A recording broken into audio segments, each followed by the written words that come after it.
Bismillahirrahmanirrahim. Assalamualaikum warahmatullahi wabarakatuh. Perkenalkan, sebelumnya nama saya Mistira. Perkenalkan, nama saya Nasir Pertiwi. Perkenalkan, nama saya Aina Azira. Nama saya Abida. Saya ingin menjelaskan mengenai apa sih itu teknik rasional emotif terapi. Jadi, teknik rasional emotif terapi atau biasa disebut dengan teknik RET ialah teknik konseling kognitif yang dikembangkan oleh salah satu psikolog yang bernama Albert Ellis. Jadi, teknik RET ini berorientasi untuk membantu konseli atau seseorang untuk mengubah keyakinan irasionalnya ke arah yang lebih rasional dan membantu seseorang bagaimana dia mengelola perasaan, emosi, perilaku atau tingkah lakunya ke arah yang lebih sehat dan ke arah yang lebih rasional. Dalam rasional emotif terapi itu terdapat beberapa teknik, ada 4 teknik. Jadi teknik pertama itu teknik terapi pemikiran, yang dimana tujuan teknik terapi pemikiran ini untuk membantu klien untuk berpikir lebih rasional lagi. Dalam teknik terapi pemikiran ini ada 2 cara. Pertama, dispute kognitif, dan kedua, mempresisi semantik. Dan dispute kognitif ini adalah bagaimana si konseling ini merubah pemikiran irasional klien ke arah pemikiran yang lebih rasional dengan mempertanyakan atau menganalisis pertanyaan tersebut. Misalnya si klien ini merasa dia itu menjadi manusia atau orang yang sangat tidak berguna, maka si konseling mempertanyakan bagaimana kamu bisa berpikiran kamu itu adalah orang yang tidak berguna. Dari pertanyaan itu, jawaban klien itu pasti klien akan menjawab dari pertanyaan tersebut, sehingga konselor itu bisa mengetahui apa yang ingin dirubah dari diri konseling tersebut. Kedua, mempresisi semantik, yang dimana si konselor ini mengubah gaya bahasa klien ke bahasa yang lain, karena Ellis berpendapat bahwa gaya bahasa itu adalah bagaimana hal yang dapat memperkuat pemikiran. Jadi misalnya si klien ini bilang bahwa dia itu harus sukses di umur 20 tahun. Nah, konselor ini mengubah bahasanya, sebaiknya saya bisa sukses, atau sebaiknya di umur 20 tahun ini saya sudah punya pekerjaan tetap. Jadi mengubah gaya yang bahasa yang lebih baik. Misalnya juga saya belum bisa melakukan pekerjaan ini dengan sempurna, akan tetapi kedepannya saya akan melakukannya dengan lebih baik lagi. Teknik yang kedua ada terapi perasaan, di mana terapi perasaan ini terbagi atas 2 juga. Yang pertama yaitu rational emotive energy, dan yang kedua role playing, di mana rational emotive energy ini adalah hal yang dilakukan dengan cara membayangkan kejadian yang membuat dia mengalami keyakinan irasionalnya. Dan yang kedua ada role playing, di mana role playing ini dalam hal ini konseli dan konselor bertukar peran. Konselor menjadi irasional seperti yang dialami oleh konseli, dan konseli sendiri mencoba memainkan peran terbaliknya. Hal ini bukan hanya untuk menyadarkan konseli tentang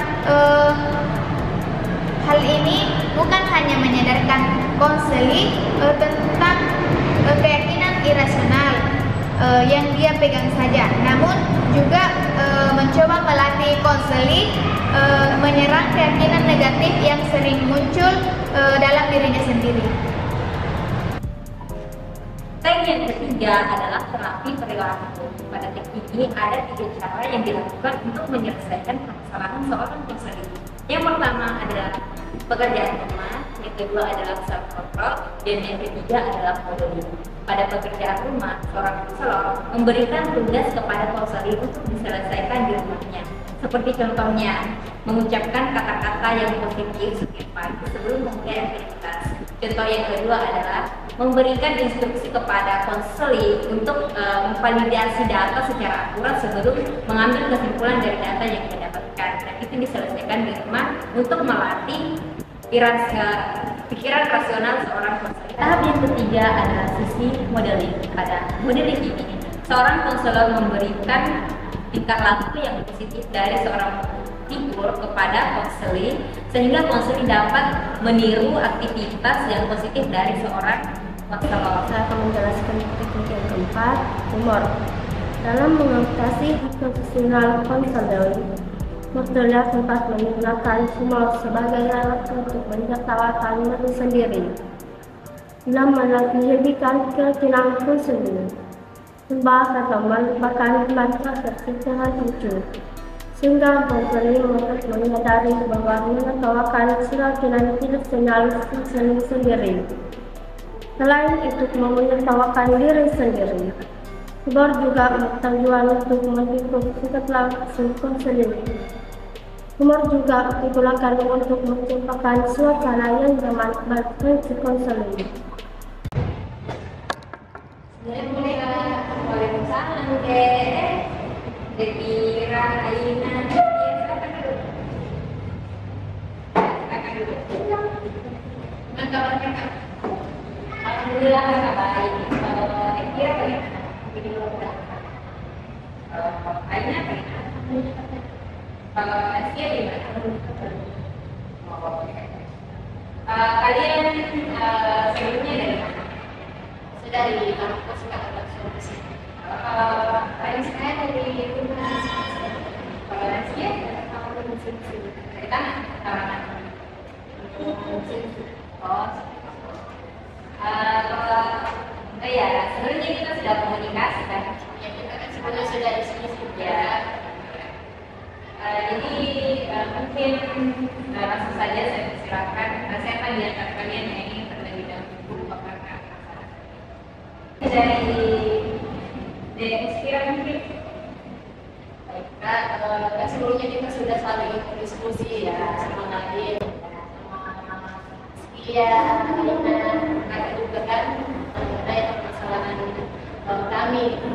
Di mana sebenarnya permasalahan kami itu sama, cuman kalau dari saya itu permasalahannya kan baru-baru ini saya itu daftar SN untuk masuk kuliah, terus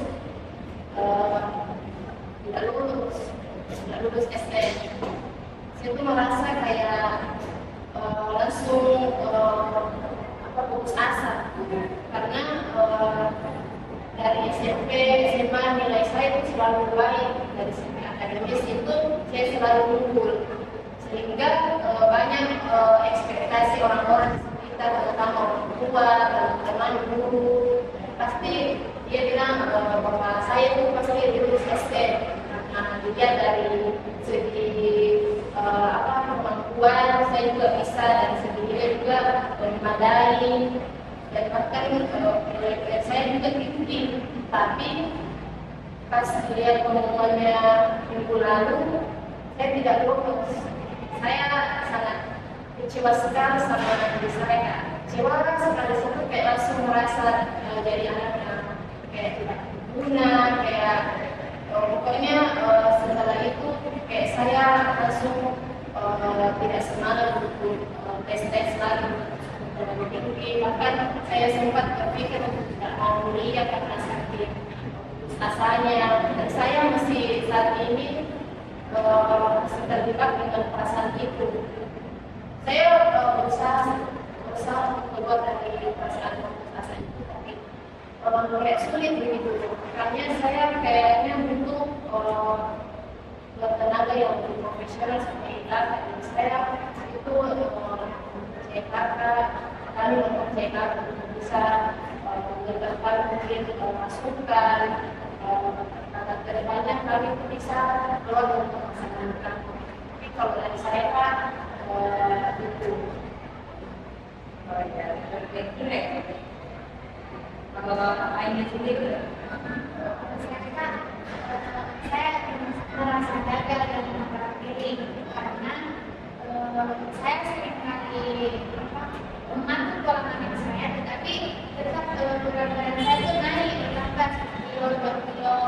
Dan untuk masalah muka, saya juga mencoba berbagai produk, tetapi hasilnya tidak terlalu memuaskan. Padahal karena itu untuk para diri saya itu jalan satu-satunya untuk bisa saya menjadi model. Nah, kalau misalkan saya tidak bisa merawat diri saya, otomatis saya tidak ada jalan untuk menjadi model. Kalau dinasti apa gimana? Ya, apakah mempermasalahkan nilainya dinasti oleh dan itu dinasti yang merasa tertekan gitu ya? Masih ada? Yang lain masih ada? Mungkin mau memperjelas sedikit permasalahan dinasti karena sebelumnya nanti juga sudah mengatakan sedikit permasalahan kami kan. Kalau saya ketika lihat bahwa dia tuh kurang susah mengutarakan perasaannya, tetapi dia sebelumnya sudah katakan bahwa kamu kira bisa bantu nanti saya mengutarakan apa yang saya alami selama ini karena saya tidak bisa mengekspresikan. Jadi sebelumnya kalau kan kami ini teman kuliah, jadi memang nilai nasinya itu dari semester 1 semester 2 itu bagus, dan semester ini itu anjlok, dan pasti dan orang tuanya memang itu sangat sangat mendukung akademisnya Naskia, sehingga pasti ketika orang tuanya Naskia tahu nilainya anjlok, mereka seperti kayak kecewa dan kayak mempersalahkan kalau itu. Betul apa yang dikatakan temannya Naskia. Terus kalau dari Aina juga sebelumnya kan Aina sudah kita saling diskusi bahwa dia itu pengennya jadi model seperti ini ya. Kami tuh bertiga tuh merasa gagal begitu jadi manusia karena apa yang kita inginkan itu tidak sesuai dengan kenyataan. jadi pilihan dari masalahnya kalian itu sama sempurna, tetapi latar belakangnya itu berbeda-beda. Jadi mungkin dari kalian ada yang mau membuatkan saran terkait solusi dari masalah yang kalian hadapi. Mungkin satu orang.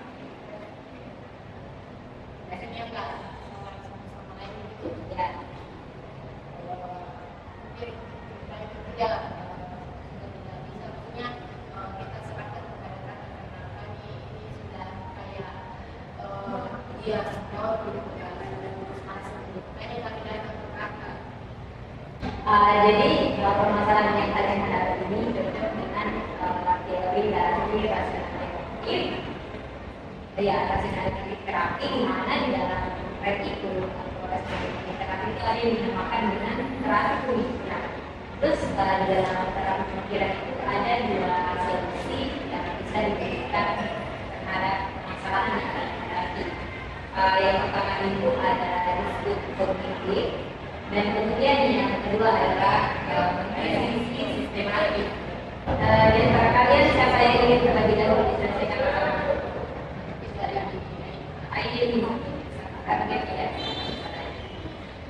dia tidak tidak perlu untuk merasa merendahkan diri. Kecantikan itu tidak diukur dari segi saja, tapi dari saja. Punya banyak aturan.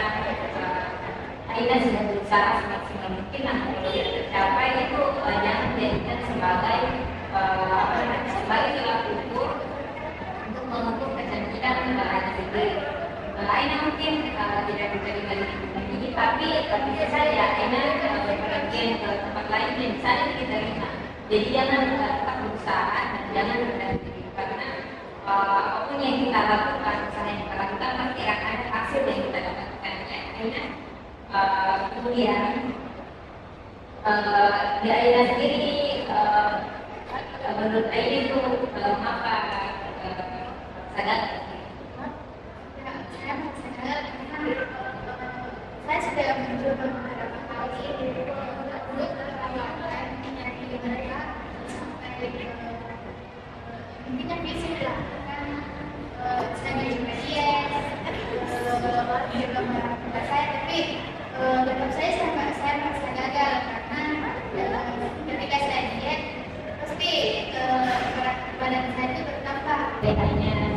sendiri DAI ini tuh mengkonsumsi makanan apa saja? Sejauh ini saya sering mengkonsumsi makanan yang seperti gorengan, makanan yang pedas-pedas. Terus kalau minumannya sendiri bagaimana? Minumnya terkadang maksudnya tidak memenuhi. Air mineral itu kan tidak sampai liter untuk kesehatan. Biasanya DAI itu mengkonsumsi air kerja Seperti boba, ais.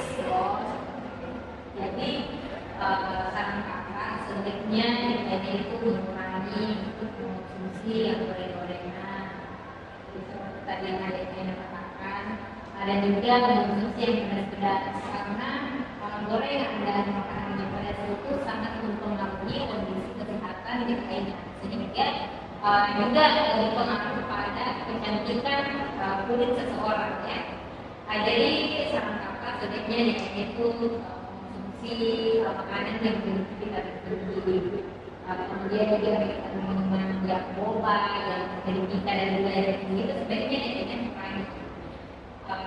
Sebaiknya hanya beralih kepada minuman yang memiliki kolesterol atau kondisi gula yang rendah seperti yang mineral, biru, alpukat dan sebagainya. Karena itu sangat mempengaruhi kualitas kita lainnya.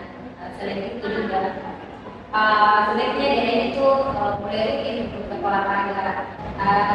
Kita ketahui bahwa ukur dari kecantikan seseorang itu tidak hanya terlihat dari kondisi fisiknya saja, tapi hatinya juga bisa menjadi aura tersendiri untuk menentukan kecantikan orang.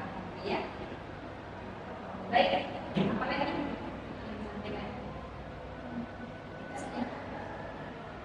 Kalau dari kemudian setelah lainnya mungkin apa lagi? Ya, kalau dari Nastia sendiri kan nilai TK yang luhur dan orang tuanya Nastia itu marah sama Nastia ya. Jadi apapun yang orang tua Nastia lakukan kepada Nastia seperti marah seperti itu sebenarnya demi kebaikan untuk Nastia. Mereka itu tidak mau kalau nilainya Nastia itu menurun sehingga berdampak pada pekerjaannya Nastia nanti ke depan. Mereka pun marah, jadi setiap perilaku marah orang tua kepada Nastia itu sebenarnya untuk kebaikan Nastia. Jadi Nastia jangan berkecil hati. Sebaiknya Nastia ini mulai introspeksi diri, memperbaiki dirinya untuk memperbaiki nilainya. Selanjutnya kan Nastia sekarang semester 3, jadi Nastia masih memiliki kesempatan untuk memperbaiki dirinya. Jadi silakan diperbaiki, silakan terus belajar. Dan Nastia itu jangan menjadikan amarah orang tua terhadap Nastia itu sebagai bahan untuk Nastia mundur gitu. Jadi Nastia itu harus jadikan itu sebagai motivasi untuk maju. Ya. Kemudian kalau nilai IPK Nastia menurun, sebaiknya Nastia itu bergabung di dalam suatu organisasi yang memiliki organisasi yang mewadahi untuk meningkatkan soft skill-nya Nastia, speaking. Kan itu juga menjadi bekal untuk Nastia nanti setelah lulus. Jadi meskipun nilai IPK Nastia menurun, tetapi karena Nastia bergabung dalam organisasi tersebut dan melatih soft skill-nya, itu akan menjadi modal untuk Nastia ke depannya. Ya, jadi jangan berkecil hati. Kalau dari Bettina sendiri kan kita sudah jelaskan bahwa Bettina gagal ya, jadi sebenarnya Bettina itu masih memiliki kesempatan yang banyak untuk belajar saya, karena bahasa saya itu sudah kesempatan itu 3 kali, jadi masih ada 2 tahun untuk belajar. Kesempatan pertama ada tahun berikutnya, jadi silakan memaksimalkan kesempatan yang ada dengan belajar lagi dan tetap semangat, jangan jadikan kegagalannya diri itu sebagai bahan untuk mundur gitu. Tapi jadi itu indikasi bahwa diri ini bisa lebih tinggi lagi daripada yang lain. Pada diri ini sebenarnya bersyukur bisa diberi kesempatan untuk mendaftar SBMPTN dibanding dengan orang-orang di luar sana. Jadi manfaatkan waktu yang diberikan SBMPTN. Tapi saya tidak mau mengatur, saya tidak mau lagi tahun depan, saya tidak mau yang itu berarti yang saya mau langsung kuliah. Tapi begitulah Kak, gara-gara saya tidak lulus SNM ini, saya merasa banyak orang yang saya kecewakan. Karena sebenarnya kalau dilihat dalam dua responnya mereka baik aja, cuma saya merasa kayak apa yang saya sudah berikan itu belum sebanding gitu dengan apa yang mereka berikan. Jadi sebaiknya kalau memang seperti pikirannya dikira, sedikit diri coba mendaftar di universitas lain seperti Universitas Muhammadiyah Makassar atau Universitas Muslim Indonesia. Itu juga bisa dilewati selain dari SNMPTN. Itu bisa dengan seleksi berkas dan beberapa ujian tes lainnya. Jadi masih ada opsi lain untuk memasuki perguruan tinggi selain melalui jalur SNMPTN. Jadi sebenarnya dari orang yang kuliah di universitas swasta itu sebenarnya tidak jauh beda dengan pelajaran saya ya. Dan memang informasi saya juga sudah daftar prestasi di kampus UNI. Jadi saya juga banyak berangkat teman, semoga pada daftar prestasi ini saya bisa lulus